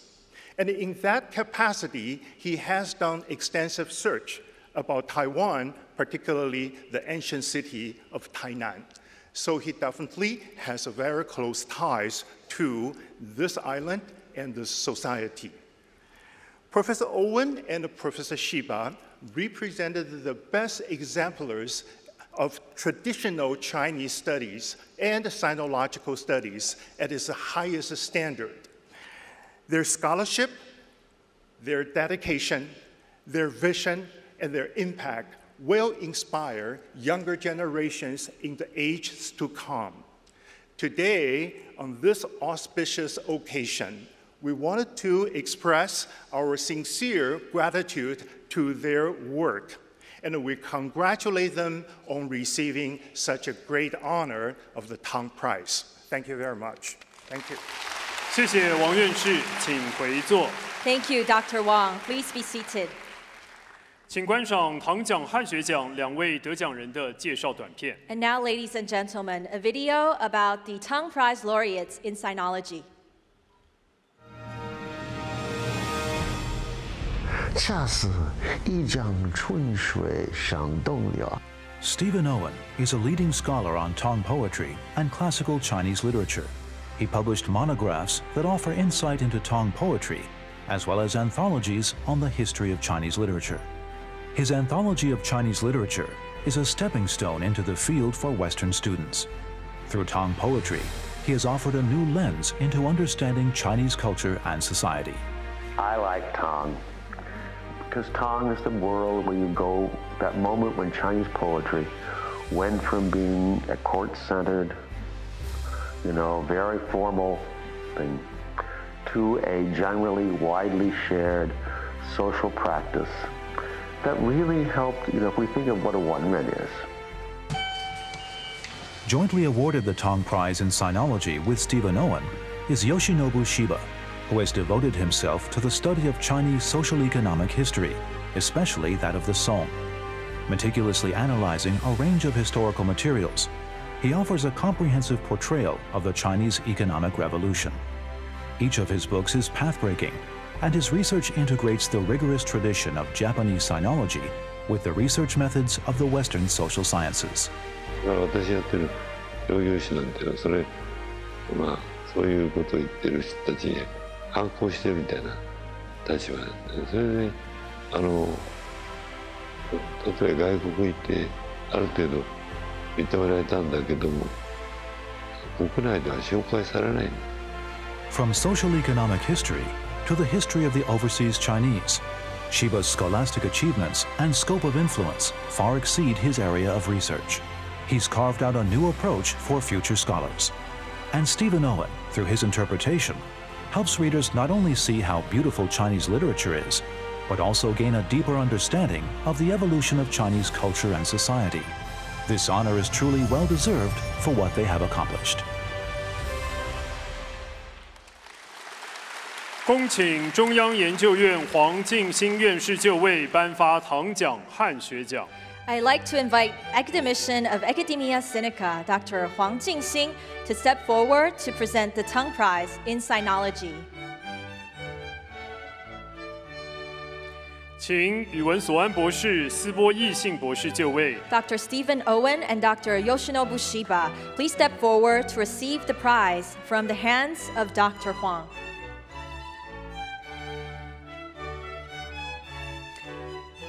恭请黄院士颁发奖章给语文所安博士。 Dr. Huang, please present the Tang Prize medal to Dr. Stephen Owen.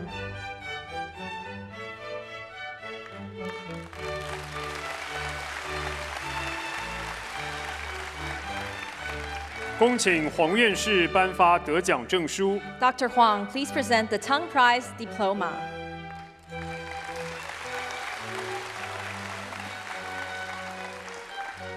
恭请黄院士颁发奖章给斯波义信博士。 Dr. Huang, please present the Tang Prize medal to Dr. Yoshinobu Shiba.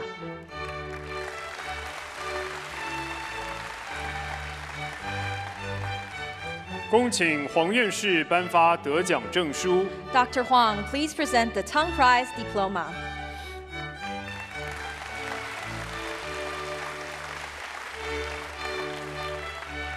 请颁奖人及2位得奖人共同合影。 We would like to invite the 3 guests on stage for a group photo.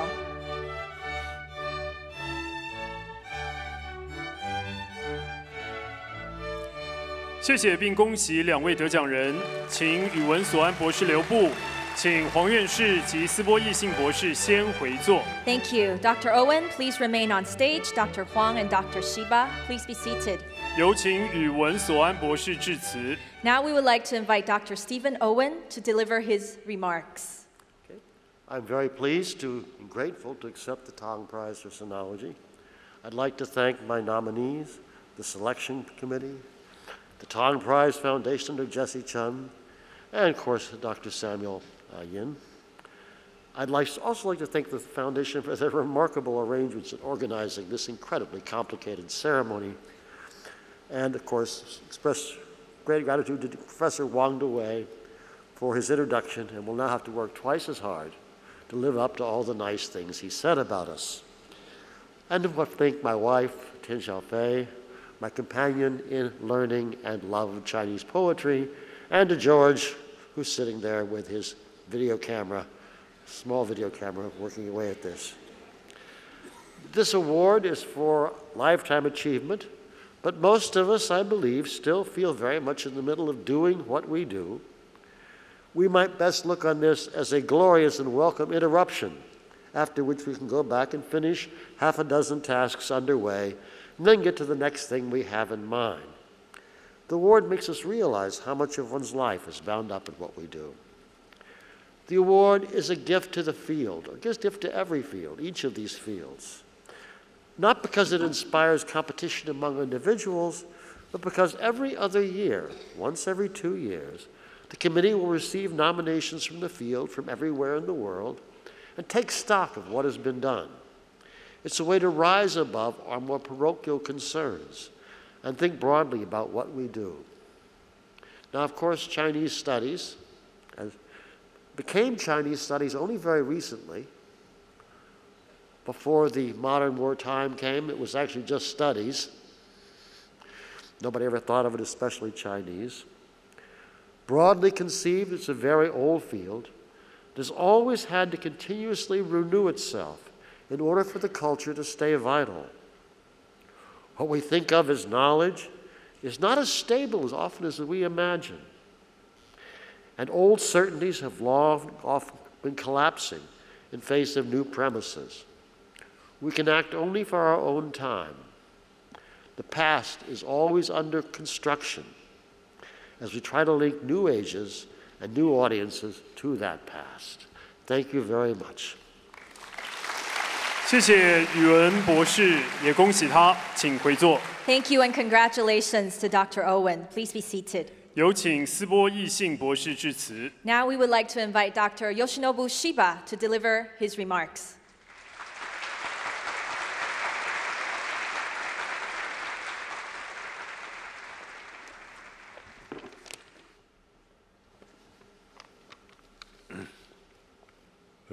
Good afternoon, distinguished guests, representatives of the Tang Prize Foundation, ladies and gentlemen. I am extremely honored to be conferred such a big award of the Tang Prize in the field of sinology for 2018. First of all, let me express my heartfelt gratitude to Dr. Samuel Yin, the prize founder, the selection committee members, and all the Tang Prize Foundation staffs who kindly arranged today's conferring ceremony of the prize. Well, in two ways, I'm truly happy with this award. First, my humble research, the theme is to reconstruct the social history of China. And I'm deeply moved that my piece of research,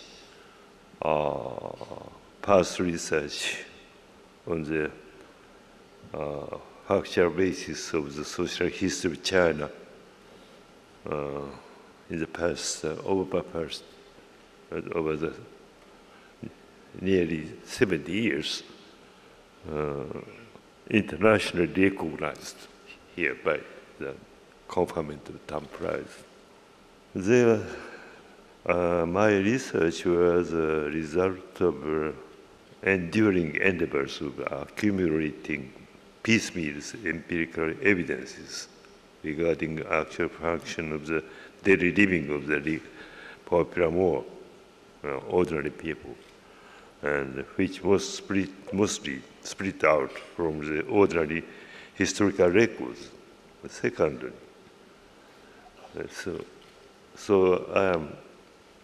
firstly, I am very much happy with that my endured research was finally came to be recognized widely and internationally. This is my greatest happiness. And the second, I am glad that the social history researches in Chinese history are thus recognized.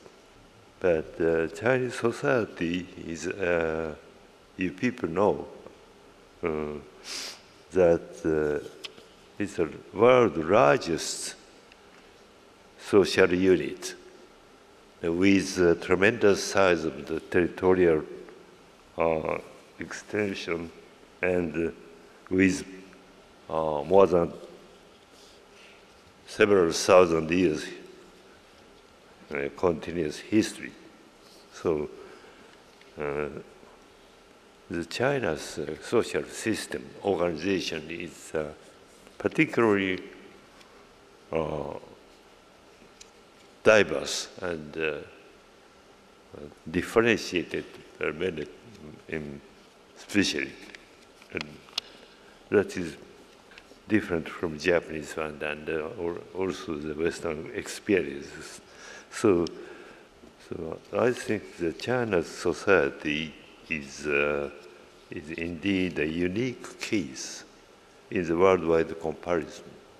Our scholarship on China society, until very recently, has been characterized by a tendency, trend, to treat the entire country as an entity as a whole, by a preoccupation with the center and with macro-level analysis, by a penchant trend for the general and readily generalizable. But we keenly need for the focus on what is peripheral, local, or localities and regions. China's history is focused on the center, on the institution, what is general, and articulation of the social systems and integration will remain unexplored. But we keenly need for the focus on what is peripheral, local, and locality and regions. Basic research at these levels is needed in our sinological inquiry in general. My pieces of research focus on merchant markets and the urbanization and occupational mobility, such a topic I have studied. But although I try to make my research a coherent and satisfying form, some things dealt with must inevitably await fuller treatment in the future, and certain issues important to understand Chinese society have been deliberately played down. In this sense, I would like to take this compliment of the Tang Prize to my prize as a positive encouragement of the social history inquiry into China's history. And I hope that the younger generation of scholars would explore the issues all the more. Furthermore, with that encouragement and advices provided by my teachers, senior scholars, colleagues, and friends, my work wouldn't probably not have appeared. So I would like to express special thanks to those whom I have benefited from them. Professor Dennis Twitchett of Oxford, Cambridge University, and Professor G. William Skinner. He's my collaborator. And also Professor James Tzu-Chen Liu. James Tzu-Chen Liu was a late professor at Princeton University, and he was a very good friend and encouraged me to develop this study in Song China. I would like to share my honor and thanks to this prize with my teachers and friends and advisors and so on. Thank you very much. 谢谢并恭喜斯波义信博士，请回座。 Thank you and congratulations to Dr. Shiba. Please be seated. 唐奖所讲注之法治领域，基于人生而平等之信念，个人包括国家和国际组织接受法律之规范。唐奖提倡法律应兼顾正当程序与实体正义，为和平、人权、永续发展而奋斗。以追求人类及自然之共同福祉为最高目标。唐奖所设置之法治奖，系奖助对法治理念或实践有创新，进而对法治之实现贡献卓著之个人或机构。The Tang Prize in Rule of Law recognizes individuals or institutions who have made significant contributions to the rule of law, reflected not only in the achievement of the candidates in terms of the advancement of legal theory or practice, but also in the realization of the rule of law in contemporary societies through the influences or inspiration of the work of the candidates. 唐奖第3届法治奖颁发给约瑟夫·拉兹。The 2018 Tang Prize in Rule of Law is awarded to Joseph Raz. 各位来宾，有请保罗·克雷格教授介绍第3届唐奖法治奖得奖人。Introducing the Tang Prize laureate in Rule of Law is Professor of English Law, University of Oxford, Paul Craig. Ladies and gentlemen, please welcome Professor Craig to the stage.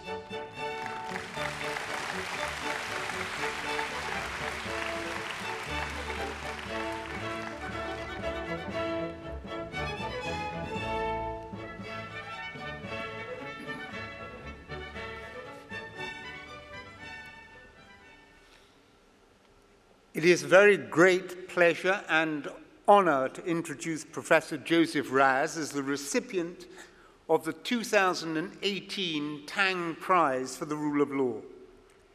It is a testimony to his influence that he has written seminal works on a wide range of topics, including the rule of law, legal positivism, legitimate authority, normativity, reasons, and perfectionist liberalism.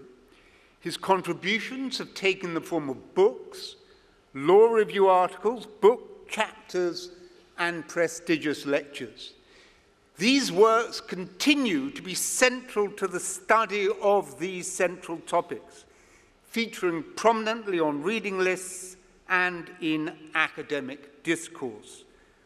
The scope of his contribution is exemplified by his published books, which include The Concept of Legal System, Practical Reason and Norms, The Authority of Law, The Morality of Freedom, Ethics in the Public Domain, Engaging Reason, Value, Respect and Attachment, The Practice of Value, Between Authority and Interpretation, and From Normativity to Responsibility.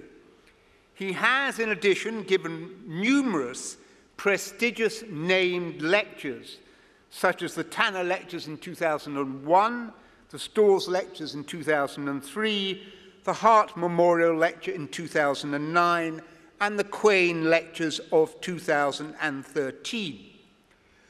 The books underpin Joseph Raz's deserved reputation as one of the most acute, inventive, and energetic scholars currently at work in analytic legal, moral, and political theory.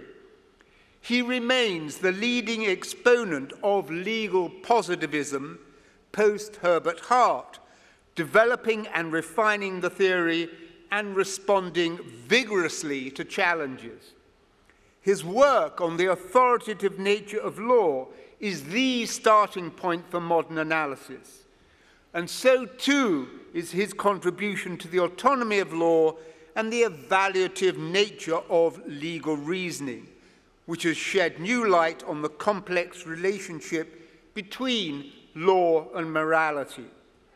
It is a testimony to his intellectual power that Professor Raz has also written with authority and insight on political philosophy, as exemplified by his magisterial book on the morality of freedom, in which he advanced a theory of perfectionist liberalism in contrast to the more commonly espoused deontological or political liberalism.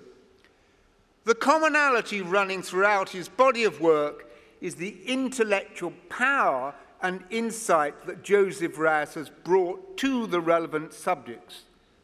Analytical acuity, philosophical subtlety, and normative rigor are the hallmarks of his scholarship. It is this combination that have made his writings an invaluable source for anyone working in legal, moral, or political philosophy. These qualities are exemplified by his seminal article on the rule of law, written in the late 1970s and still essential reading for law students today. A core idea of the rule of law is that the government must be able to point to some basis for its action that is regarded as valid by the relevant legal system. This meaning of the rule of law is important, but perforce limited. Any law properly passed by the legislature would meet the rule of law thus defined. A further important aspect of the rule of law is that the laws thus promulgated should be capable of guiding one's conduct in order that one can plan one's life. Joseph Raz brought this important facet of the rule of law to life, and it is from that general precept that Professor Raz deduced a number of more specific attributes that law should have in order that they could be said to comply with the rule of law. Thus, laws should be prospective, not retrospective. They should be relatively stable. Particular laws should be guided by open, general, and clear rules. There should be an independent judiciary.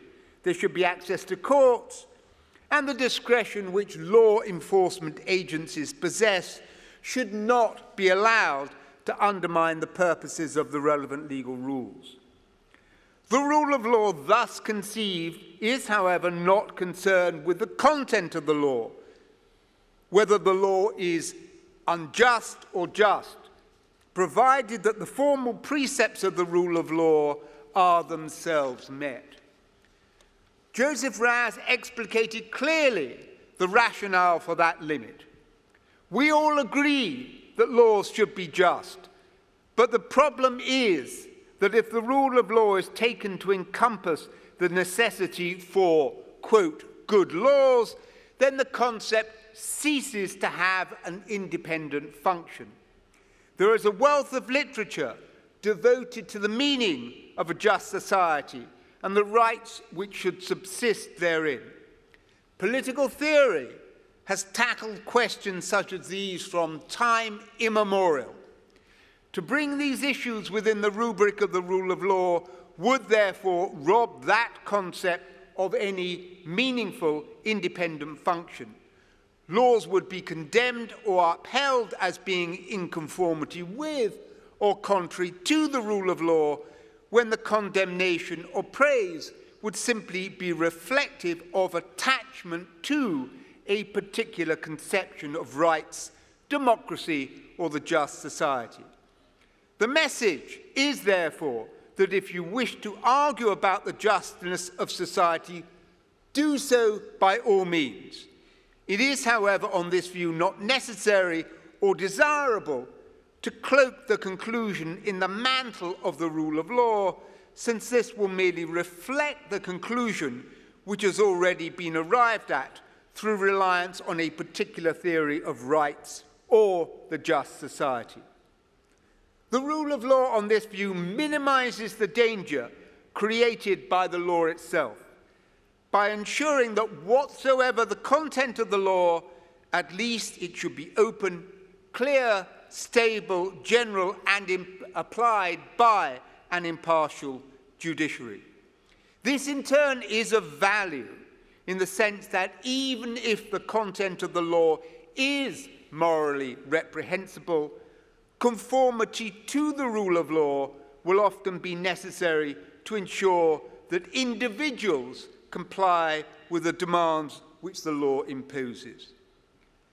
Professor Raz continues to shed important insight on all topics on which he writes, and it is indeed an honor to introduce him as the winner of the Tang Prize for the Rule of Law 2018. Thank you very much. 谢谢克雷格教授，请回座。 Thank you, Professor Craig. Please be seated. 接下来，请看唐奖法治奖得奖人的介绍短片。Now, a video about the Tang Prize laureate in Rule of Law.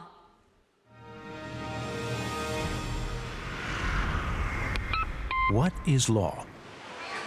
Do we have a duty to obey the law?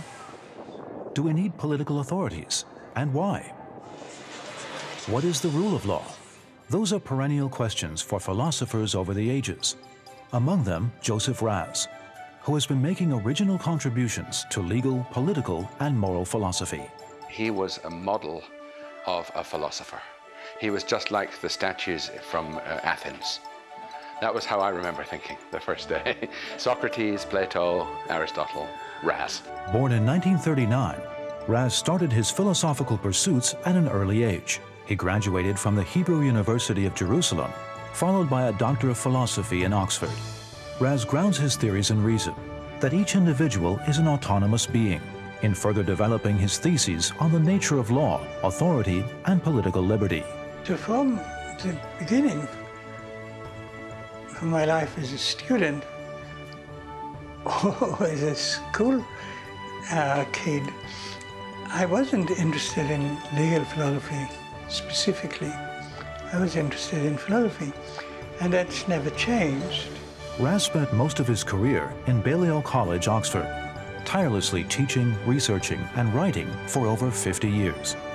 His writings break new ground in thought regarding the relations between individuals and societies, the role of public authorities, the nature of law, and the rule of law.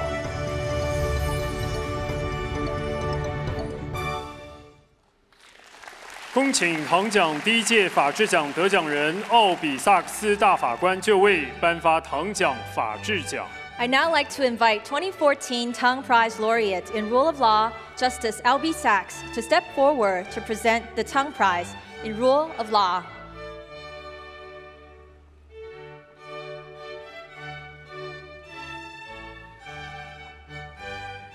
请约瑟夫·拉兹博士就位。Dr. Joseph Raz, may I now ask you to step forward to receive the prize from the hands of Justice Sachs. 恭请萨克斯大法官颁发奖章。Justice Sachs, please present the Tang Prize Medal.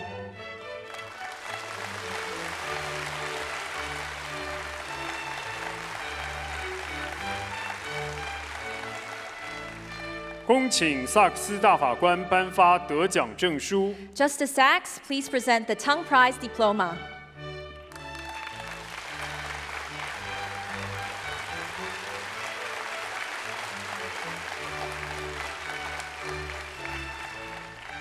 请颁奖人及得奖人共同合影。Now a group photo with the two guests.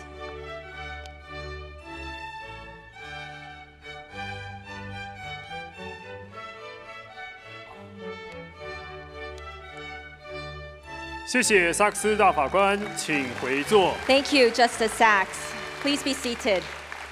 有请约瑟夫·拉兹博士致辞。We would now like to invite Dr. Joseph Raz to deliver his remarks.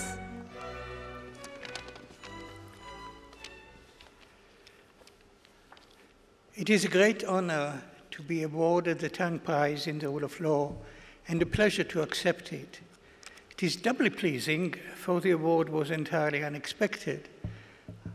I still find it surprising and more than a little intimidating to be chosen to join such a distinguished company, both of previous laureates and of my fellow laureates this year. It is truly amazing to find myself in this remarkable company. I greatly admire the direction the Tang Foundation has taken, the example it sets in singling out areas of vital importance to the future of humanity and in encouraging, through its choices, collaborative and interdisciplinary research. It also rewards both theoretical scholarship and research and practical applications of theoretical findings that display creativity and ingenuity.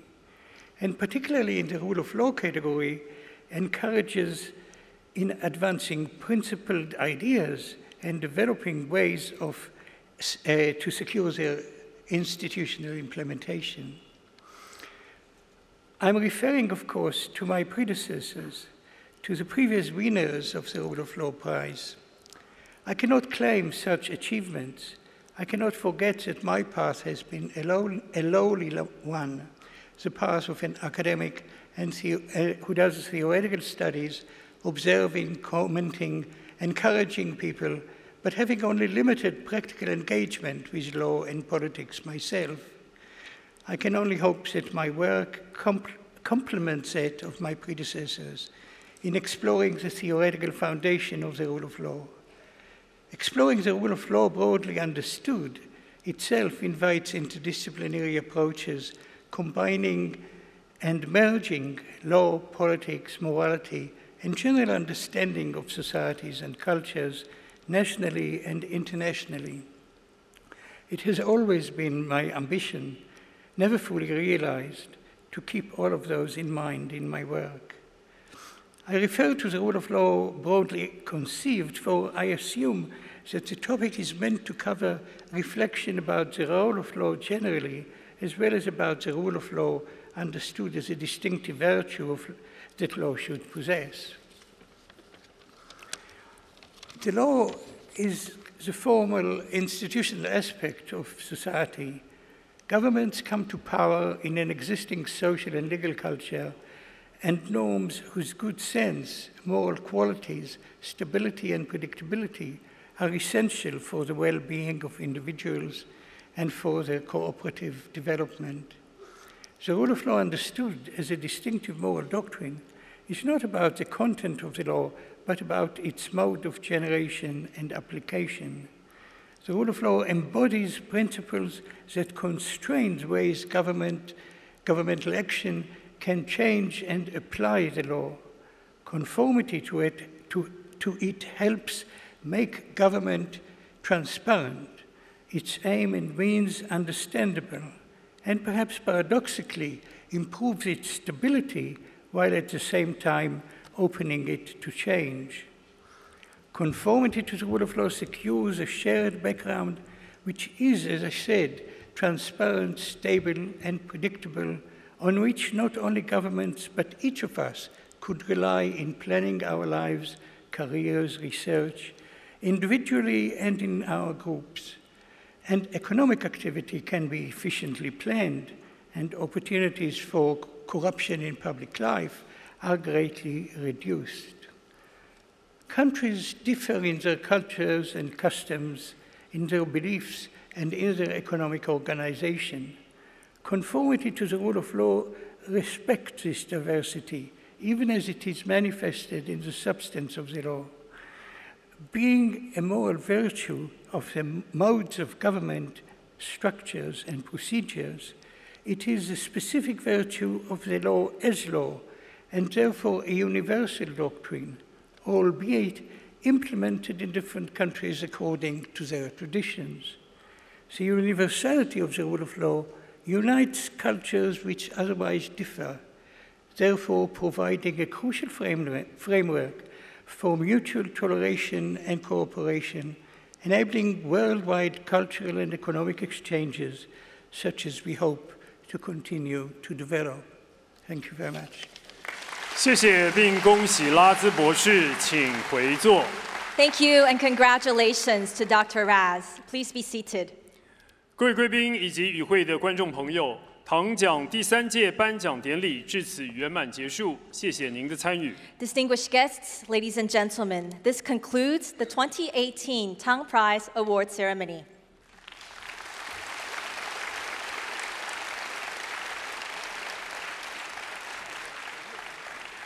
请各位来宾稍作片刻。最后，我们还有长荣交响乐团所带来的音乐表演《莫扎特魔笛序曲》。To conclude today, we have the great pleasure of presenting to you again the Evergreen Symphony Orchestra, who will be performing Mozart Overture from Magic Flute to wrap up today's ceremony.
各位贵宾以及与会的观众朋友，唐奖第3届颁奖典礼至此圆满结束，谢谢您的参与。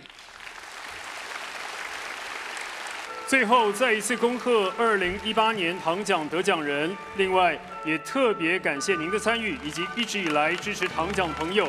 让我们一起期待2020年的唐奖。Once again, we would like to extend our congratulations to all the laureates and thank you all for your contribution. Our gratitude goes also to all of you who have supported the cause behind the Tang Prize. We look forward to seeing you in 2020. Thank you and goodbye.